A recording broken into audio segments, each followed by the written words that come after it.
क्या कहेंगे? छत्रपती संभाजीनगर महानगरपालिकेतील सर्व बाथरूम खालचे फर्स्ट सेकंड थर्डचे तिन्ही जे बाथरूम हे किती 1-2 वर्षापासून बंद होते. वेळोवेळी आम्ही प्रशासनाला निवेदनं दिले होते की हे संडास बाथरूम चालू करण्यात यावे. सामान्य नागरिकांना याचा खूप त्रास होत होता. प्रत्येक अधिकाऱ्यांच्या कॅबिनमध्ये संडास बाथरूम असल्यामुळे त्यांना ह्या गोष्टीची जाणीव नव्हती. परंतु सामान्य माणसाला जर लघवी आली तर त्याला 4थ्या मजल्यावर जावं लागत होतं. तर अशामध्ये जे शुगर पेशंट्स आहे त्या शुगर पेशंटचं जर कंट्रोल नाही झालं तर ते 1-2 पेशंटनी रस्त्यामध्येच टॉयलेट केलेली आहे. आम्ही काल प्रशासनाला निवेदन दिलं होतं की तुम्ही जर हे आज 3 वाजेपर्यंत संडास बाथरूम चालू नाही केले तर आम्ही हे संडास बाथरूम तोडण्यात येईल. परंतु आता रणजित पाटील साहेबांनी आम्हाला बोलून आम्हाला त्या संडास बाथरूमच्या चाव्या दिल्या आणि सन्मानपूर्वक आम्ही आज हे संडास बाथरूम सर्व पब्लिकसाठी ओपन केलेलं आहे. हां, पत्ता कोणता आहे? महानगरपालिकेच्या मुख्य प्रशासकीय इमारतीमधील संडास बाथरूम आज हे सर्वांसाठी हे चालू करून देण्यात आलेलं आहे. तसेच महानगरपालिकेतील प्रशासकीय इमारतीमधील सर्व कर्मचाऱ्यांना पण याचा भरपूर त्रास होत होता. काही बाहेरचे नागरिक विविध कामानिमित्त महानगरपालिकामध्ये येत होते. आयुक्तांच्या दालनामध्ये 2-2, 3-3 तास बसतात. त्यांनाही या गोष्टीचा त्रास होत होता. जर त्यांना संडास बाथरूमला जायचं तर 4थ्या मजल्यावर जायचं किंवा मग बाहेर कुठेतरी जायचं.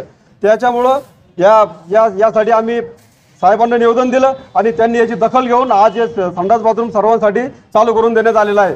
तुम्हाला हे करावं लागेल? नाही, हे सर्वांचाच प्रश्न आहे. अधिकाऱ्यांना याच्याशी काही देणं घेणं नाही आहे. अधिकाऱ्यांच्या प्रत्येक कॅबिनमध्ये संडास बाथरूम आहे. त्याच्यामुळं इकडे बंद आहे का नाही आहे नागरिकांना व आपल्या कर्मचाऱ्यांना याचा काय त्रास होतो याची त्यांना काही जाणीव नाही आहे. त्याच्यामुळं आम्ही आज हा निर्णय घेतला. ठीक आहे, आपलं नाव आणि संघटनेचं? सुधाकर चांदणे, जिल्हाध्यक्ष Republican party of India Khobragade. त्याचबरोबर टप्पा क्रमांक 3च्या इमारतीमध्ये लिफ्ट जशी इमारत बांधली तशी त्या ठिकाणी लिफ्टचं फक्त त्याचा साठा तयार केलेला आहे. आणि घरकुलचं रमाई आवास योजनेचे पंतप्रधान आवास योजनेचं कार्यालय हे 3ऱ्या मजल्यावर आहे. त्या ठिकाणी जाण्यासाठी प्रत्येक नागरिकाला खूप त्रास होतोय. वयोवृद्ध माणसाच्या गुडघे दुखतात, त्यांना जाण्या येण्यासाठी खूप त्रास होतोय. प्रशासनाने त्या इमारतीमध्ये लिफ्ट तात्काळ सुरू करावी किंवा जे घरकुलचं व पंतप्रधान आवास योजनेचं रमाई आवास योजनेचे जे कार्यालय आहे ते तळमजल्यावर आणावं आणि लिफ्ट पण तात्काळ चालू करण्यात यावी अशी आमची प्रशासनाकडे प्रमुख मागणी आहे. नसता आम्ही यानंतर लोकशाही पद्धतीने आणखी तीव्र आंदोलन करू आणि प्रशासनाला ते काम करण्यास भाग पाडू.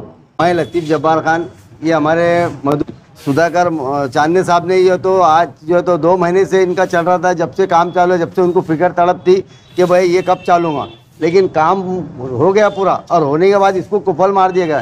लेकिन वारंवार तो चांदने साहब ने कई बार साहब से बात की कि भाई साहब ऐसा करो वैसा करो. लेकिन आज मेरे को उनकी जो 2 दिन से 3 दिन तड़प देखी गई कि अगर इन्होंने चाबी आज नहीं दी है तो अभी हमने मधुकर चांदने साहब की गाड़ी में एक बड़ा हथौड़ा रखा हुआ है. उन्होंने अगर ये काम आज नहीं होता तो हथौड़े से इन्होंने और हम लोग जो तो इसको तोड़ने वाले थे.